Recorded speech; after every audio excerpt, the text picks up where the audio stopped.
Hello, everybody. Jim Kirkaruda here with Outdoor Stewards of Conservation Foundation. Hey, thanks for joining us for this webinar. We got a great topic to talk about. But first, I want to give a little bit of background on Outdoor Stewards of Conservation Foundation. So our mission is to recruit the next generation of hunters, anglers, trappers, and shooters, and promote the fact that those hats, we call them, are primary funders of land, fish, and wildlife conservation in America. So if you didn't know it, if you hunt, fish, trap, or shoot, you've got a lot of money that goes into conservation, making you primary funders, and you do more for the environment than just about any other group out there. So we'll say a quick thank you for doing that. And at Outdoor Stewards, we've got a couple programs that help us move our mission forward. First off is one that we call Fill a Bag While Filling Your Tag. And this is a program where we provide reusable, biodegradable bags to people that hunt, fish, trap, and shoot. And when they're outdoors, enjoying nature, we ask them just if they come across a piece of trash, use that bag to take it out of nature and tell others about how you are keeping the environment clean through that program. Another program we have is called Connecting with Conservation. We've got a ton of videos where we help tell the story about how conservation is funded, again, so folks can get credit for being those hats, can get credit for funding conservation, and other people will realize that fact. And last, we've got a program called Come With. That's a recruitment program that's very relatable to the research that we're going to be talking today. And that is about how Native Americans, what their participation and perceptions are toward fishing. And the reason why we conducted this study really boils down to interest, right? We had conducted a similar study on Native Americans' participation and perceptions of hunting, trapping, and target shooting. And after that came out, there was a ton of interest, there was action taken, and then there were questions about, is the same thing true on the fishing side of things? So that's what we'll be talking about today. And with that, we have a terrific team that's going to help us talk about what we did and what findings we had and what recommendations we suggest. Chuck War is a tribal member of the Little River Band of Ottawa Indians. Forrest Parker is a tribal member of the Eastern Band of Cherokee Indians, and Brian Sherwood is the founder of Sherwood Enterprises. And again, when we did this study, there were really some key things that we wrote down on paper before doing it. We wanted to make sure that we understood what the current participation rates were, Native Americans, when it came to fishing. We didn't have that number. We also wanted to learn a little bit more about the cultural acceptance of fishing among the tribal members. We wanted to identify any barriers Native Americans had when it came to fishing and see if there was opportunities to turn those barriers into action to resolve those problems. And then we also wanted to really understand what current access Native Americans had, whether it was on reservation, off reservation, freshwater, saltwater, and identify their awareness and usage of any special privileges or rights Native Americans were afforded based on their tribal affiliation. And lastly, we wanted to give the government agencies, the state wildlife agencies, a little bit of insight on what the perceptions were of Native Americans on their agencies. So again, to do this, we had to do it the right way, and we had certain methodologies and things we had to do to make sure we had solid data, and Brian's going to talk a little bit about those. Thanks, Jim. I really appreciate that. Yeah, so I'm excited to talk through what we did. In order to understand what makes Native Americans different or special, we know we had to compare against the general population as well, because we didn't want to just say something without having a comparison set to be able to say this is why it's different, right? So we did a couple of different things. We got survey sample from Dynata, which is an online survey provider with sample that we can access. We got 2,500 completes, and we split that into 4 buckets. The main buckets are the general population buckets. So we got 1,000 completes from U.S. general population, looking like age and gender and geography from across the country. And then we also have 1,000 Native American completed interviews, which also look like age and gender and across the country within the Native American population. In order to make sure, though, that we had enough sample to do some pretty good deep dives into fishing behavior, we wanted to make sure we pulled in some active fishers from both groups, non-Native and Native American. So we did an oversample of 250 completed interviews within each of those groups. Not to go too much into it, but in terms of who we defined as Native American, it's important to note that this was self-identified. These are people who said they were Native American or identified with a certain tribe that has federal or state affiliation.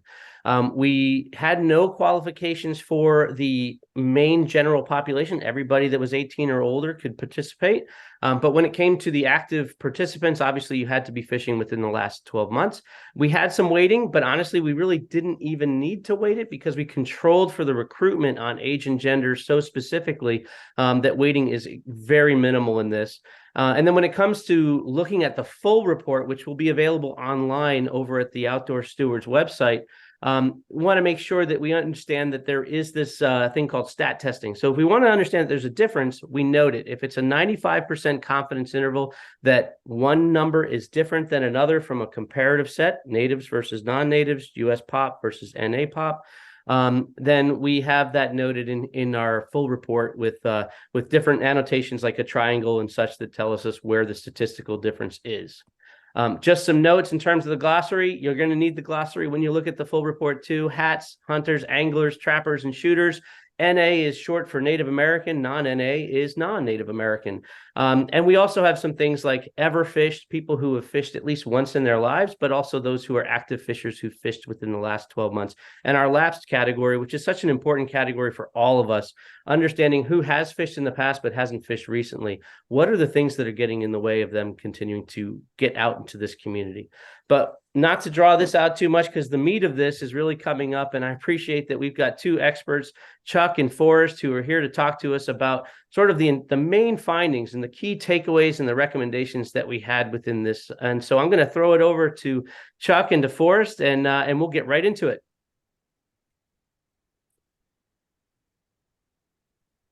Brian, thank you. It's a pleasure to be here. And speaking for Native Americans, I just note that there are, over 500 different tribes in this country that are federally recognized, and 6.5 million Native Americans, according to the census, that all have a different experience. But I would say that the data clearly shows that Native Americans are accustomed to be fishermen, grow up fishing, are part of their life. They're doing it. They're active.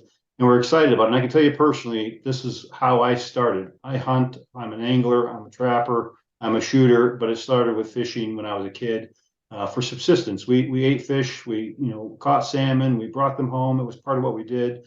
And the data kind of bears that out.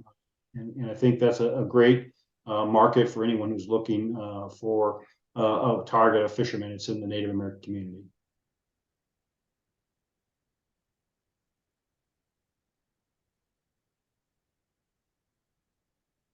One of the things that we know is that Native Americans, in the data at least, are very accepting of and very interested in hunting. People who identify as Native Americans want to do it, and fishing. And we saw that in last year's study, and in this year's study, we're seeing that fishing is also that case, and even more so.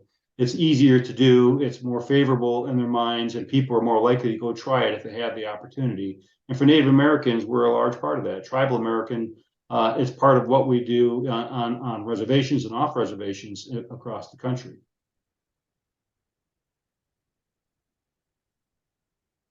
And Chuck, I think we both agree that and through both of our experiences, which are very unique and very different, many reasons, two very different, unique tribes. But I think similarly, as the data shows, and as I think you and I resonate with the data maybe more closely than others will, it really truly comes full circle. And I think it's no surprise, but even very, very specific throughout Indian country, the relationship between family, trusted relationships, and someone admired, or like the data shows, a friend or colleague. And we find that consistent throughout different activities. However, we know that through the cultural significance of fishing to many tribes and the water resource in general, regardless of the type of fishing, we know that it's passed down very actively through Native American populations.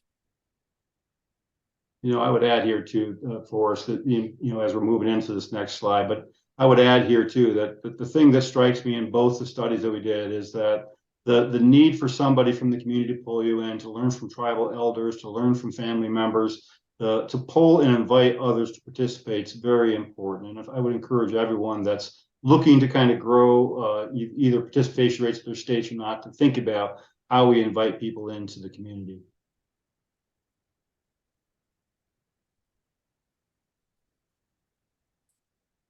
So one of our first recommendations, that we would like to share and discuss, is really just based around providing a higher level of focus and around and incentives and reasons to be motivated across the board. So one example is adding to many of the already existing great programs, like National Fishing and Boating Week, is the first week of June annually. National Hunting and Fishing Day in September, we all know. All these, I think we've learned a lot of lessons. We've had a lot of successes throughout the years since I think we've started those at a national level.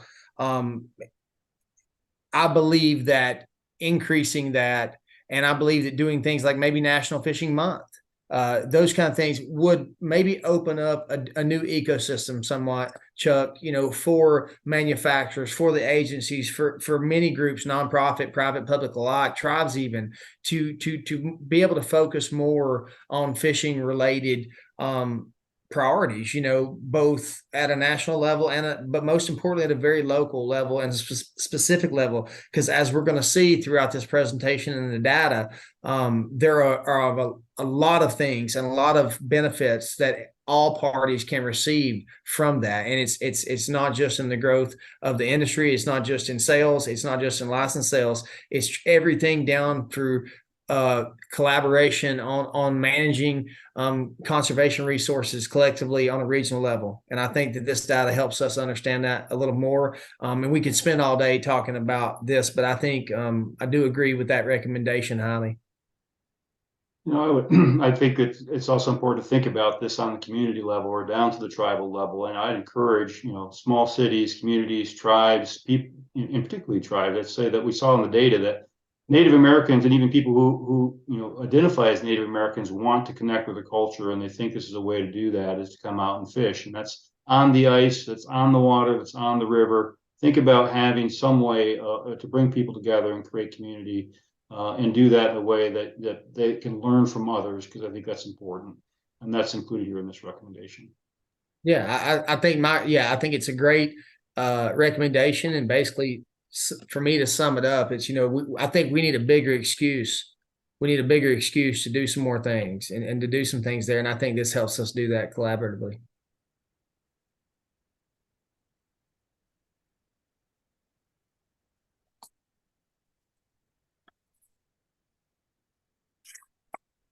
Well, and as we move forward, another recommendation, I think a very, very important one, improving the awareness of HASS participants' importance to conservation funding and policy. And it's helping driving higher favorability of outdoor recreational activities.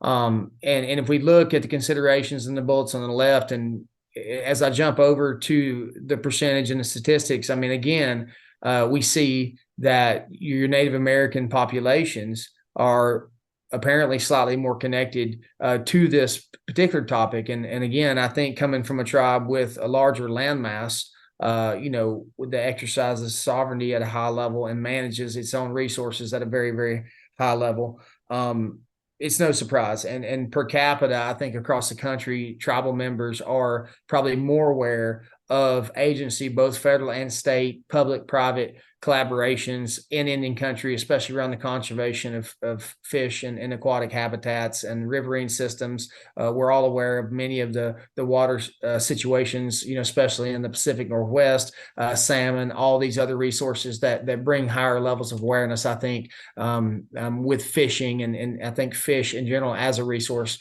throughout Indian country. When you go to the last bullet, I mean, for years, I'm been involved and really got to see a lot of these great programs that got pioneered by folks like RBFF and ASA and all the things that we've saw and all the developments there, where we're putting really great resource to awareness and education and creating some of these opportunities and some of this ecosystem, around.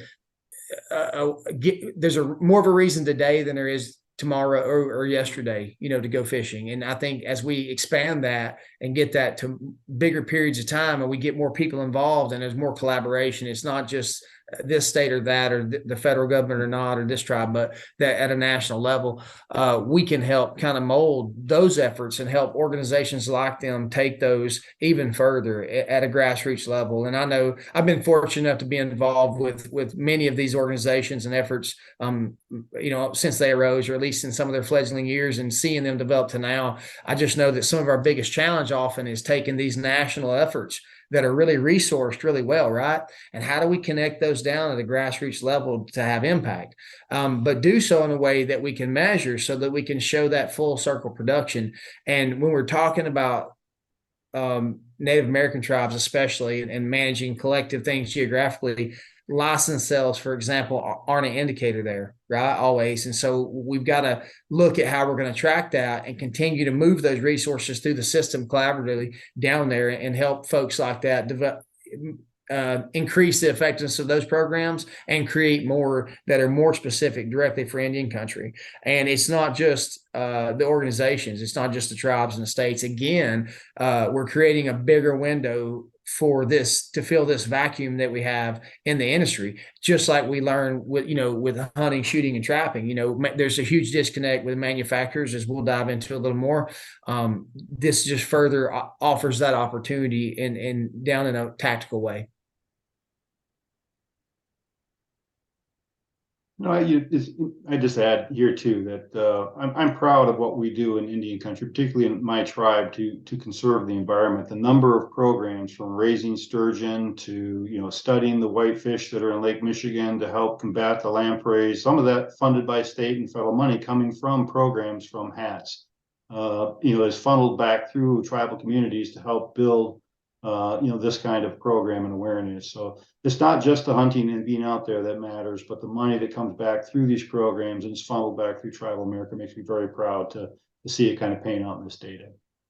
Absolutely. And not to get ahead of ourselves, Chuck, but these next few slides, we're going to dive into some stuff down that road. But we're going to talk about how important it is to educate tribal members on their rights from the state agency perspective. But think about how valuable and important it could be to also use opportunities and windows like National Fishing Month, where we focus brands and we focus efforts in Indian country through all sorts of collective partnerships, where non-native populations get the opportunity to also come in and be educated, have that opportunity to be educated on those tribal fishing systems, even the subsistence side of things. I know my tribe is very passionate about building fish weirs, for example, with the local schools, right?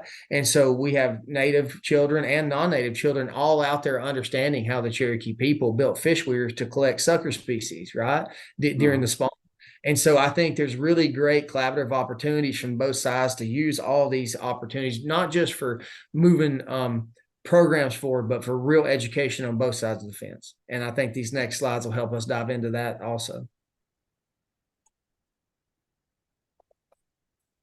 Something I'm very, very passionate about is developing fishing enterprise in Indian country. My tribe, the Eastern Band, definitely has one of the largest recreational fishing enterprises in Indian country, where we have our own licensing system, which grew from about 350,000 in sales to right at $1 million between like 2008, 2012 there.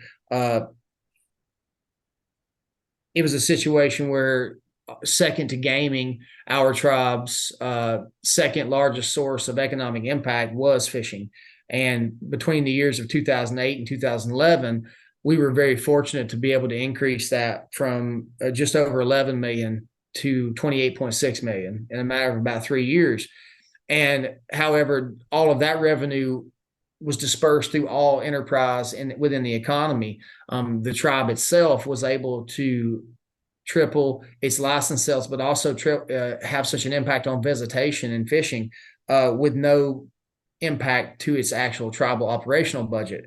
And we did that through things that are laid out all throughout this slide. And so it's a this slide hits home to me. And I can honestly tell you that this vacuum is real, and there are no fishing related brands that truly represent Native American and Indian country, Native American population in Indian country, more than others per se. I think where you go matters. Just like I've told these gentlemen, if you come to Cherokee, North Carolina, that is not the case.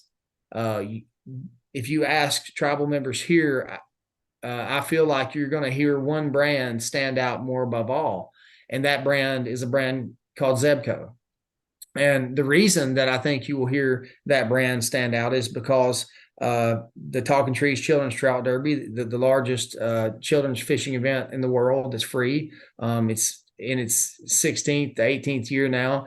For over 10 years, we handed out 4,000 Zebco rod and reel kits to children here. Of course, they were from everywhere, from the Congo to South America to Alaska and every state in the U.S. But we're kind of living proof that there's business, that there's branding to be had here, right? And these events, these things we're talking about, they really stem from the tribal agency position, state agency position. There's a real impact here. But moving on, I mean, the second point here, no one is better qualified to represent the land, the culture, the resource, the activity in Indian country better than the tribal members, because they are always from the land. They're always more connected to the land. I truly believe that. I'm one of them. I know that. We have a very active fishing guiding program here with fly fishing. And, we've hosted national, international fly fishing tournaments intentionally to bring that awareness here, and then use those opportunities to invite our state agencies, our federal agencies, and everyone here to see this, that yes, this is an economic system for sure, but it's also a very, very important part to my tribe's ability to turn those economic resources back over to benefit our tribe in a way even more important. And we've done so with investing in conservation and science and research around culturally significant fish species that were really important to our existence as a people, right? And so we are just coming full circle and using recreational fishing with a non-native species that's here. There's nothing we can do about it. We partner with the National Park Service and the state in many ways. We redesignate waters from catch and keep to delayed harvest or fly fishing only. So you create more markets within a market, right? And we do that. And so it drives regional activity. But when it comes to culturally significant species and often threatened and endangered species, the efforts that tribes can make with fishing programs and the resources that can be generated through that often end up leading into a much more healthier collaboration that has more impact on resources from a regional scale. So it doesn't matter what agency you're from, you're benefiting from that. And lastly, I just want to say, because I'm so passionate about it, is that I think there's a huge opportunity for tribal members to truly be guides in their own land, their own resources at a higher level. I think there's some fantastic examples throughout, especially the West, even here in Cherokee at that. But I think that there can be a very, very effective effort from tribes, state agencies, and federal agencies. And it's not always through conservation monies. Often what's holding back tribal members from capturing this market is business. It might be resources, it may be acumen, it may be training, it may be other things. And so often, especially in Indian country, tribes have access to other small business development dollars as well. And often we don't connect how those can impact conservation down the road, but it's really, really important. And there's money everywhere for that. So as we empower these tribal members and we collaborate to maybe offer them programs from the tribal level, from the state level, whatever it may be, and educate agencies and agencies allowed to be educated on how investing in these things help conservation too. They help recruit, they help provide better experience. But downstream, we're even talking about habitat dollars that wouldn't be there otherwise. So there's a lot of ways that this could really, really work. And I look forward, and especially in the subsequent years to spending more time actually helping with those things specifically.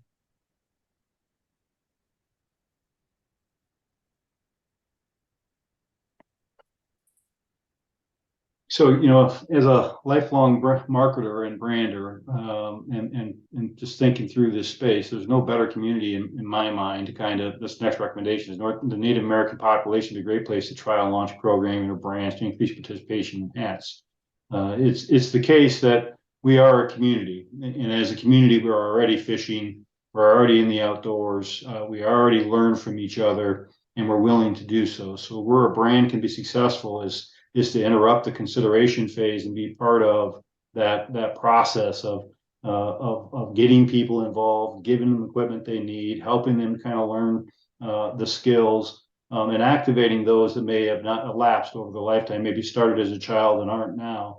I think that Native Americans and the Indian country in general have a variety of experiences. We don't all have a large landmass or a large reservation. We don't all have a federally recognized tribe that we belong to, but we all have a common culture. And because of that, we're at a segmentation that can be focused on, needs to be communicated with, and you have to try. If you're going through tribal communities as an agency, you have to reach out to them once and ask how you can help, give them some examples how you might help, build out a brand with them as to kind of build some loyalty. And if you can do that, you're going to build that loyalty through the trial and consideration phase, and eventually a purchase from this group, which spends more money on average, we saw in the data. So I encourage marketers of both, mainstream products and brands, but also in tribes to think about, how do I build a brand that can resonate across Indian country? It's a valuable segment. It's one that spends money. It's one that's easy to activate or reactivate. And I think it's a rich place to start and to kind of grow a community. Yeah, Chuck, I couldn't agree more. And I think there is significant agency opportunity for outreach and education here, absolutely.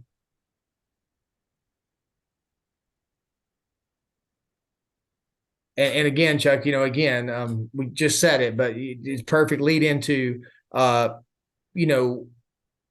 can agencies really do here? And I think when we talk about outreach and education, it goes all over. I think we use it so broadly and so commonly. It causes us often to kind of fail to realize the things that we may not see as valuable outreach, right? And I think when we think about tribes, especially, I think we have to consider some of the things the questions we haven't asked in some of those. And I think that especially when it comes to sovereign privileges of tribal members, within states, I don't know that there couldn't be an easier and more important topic for everyone to kind of collaborate on. And because when I say easy, I think often agencies may be hesitant to broach anything tribal at any time because there could be risk, and so you want to make sure that you understand that. But every state that has a tribal relationship has policy related specifically to those tribes or Indian country or trust lands in general, whatever it may be, whatever that relationship looks like. But there are significant opportunities for outreach and education on specific state laws related to the specific privileges of tribal members, right? And that is something I think that should and could be done at a very overt level, from the agencies. Because it's kind of no harm, no foul. There's no risk. I mean, we want people to know. And I think that also then really helps us with some of this breakdown that we have from the Native American and non-Native populations not understanding those rights. And even some of the non-Native population that we see through this data, fishing, across hunting, all those things, being unaware, uneducated, and even uncomfortable, right? With that, what that looks like and what those rights do and how they impact them and in their values. So I think that really taking a proactive approach from the agency level on tribal member specific privileges and laws as they pertain there both helps both populations of people, the entire area, and obviously the entire state system. I would just share some personal experience here in that in the state of Michigan, in my tribe, we have special rights to harvest salmon out of the river in ways that other people cannot. And we have ways to kind of harvest for subsistence that other people cannot. And as a Native American trying to use those rights, often when I run into agencies, they can be very supportive. They understand the rules once they know who I am and what I'm doing. It's a violation of law for someone who doesn't have those tribal rights. So they'll question me, but once they see me, they know. The hard part is when they're not there. And it's those that don't have the same rights and see me exercising my rights that give me a hard time about what I'm doing. And often we're harvesting for elders, we're harvesting for, for others in our tribe. And yeah, some of it we enjoy and it's fun, it's part of our culture, but it is for subsistence. I think there's a need here for help on both sides to communicate why those rights exist, what those rights are. For instance, I get to use 4 poles in when I'm fishing for salmon, other people can only use 2. It's kind of a restriction we put on ourselves as Native Americans, but it's more than the state allows. And so just that can cause conflict on the water if you're trying to exercise those rights of a Native American. So finding some way to kind of communicate that across boundaries is important for agencies and it's important for tribes to kind of help others use those rights and get out and participate, because it can be intimidating. I welcome the opportunity to kind of communicate through those things.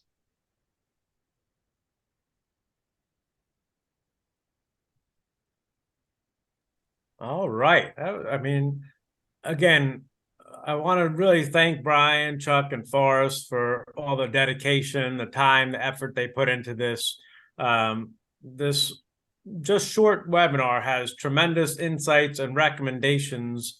Again, Native Americans are the ideal group for R3 efforts. There's tons of ways for agencies and industry to work with Native American tribes. Similar to what we had discussed in the previous study, that first step is on you guys. Reach out to the Native Americans in your community. May have to ask them more than once. Say, how can we help you? These are the resources we have. How can we implement those? Maybe the second time you ask, maybe the third time you ask, but there's been success stories of those. So keep at it. Don't let this information go to waste. Again, great information in the full report that we have posted at outdoorstewards.org. And there's other research there as well. So again, thank you all for your time. And again, thank you all for being primary funders and stewards of conservation.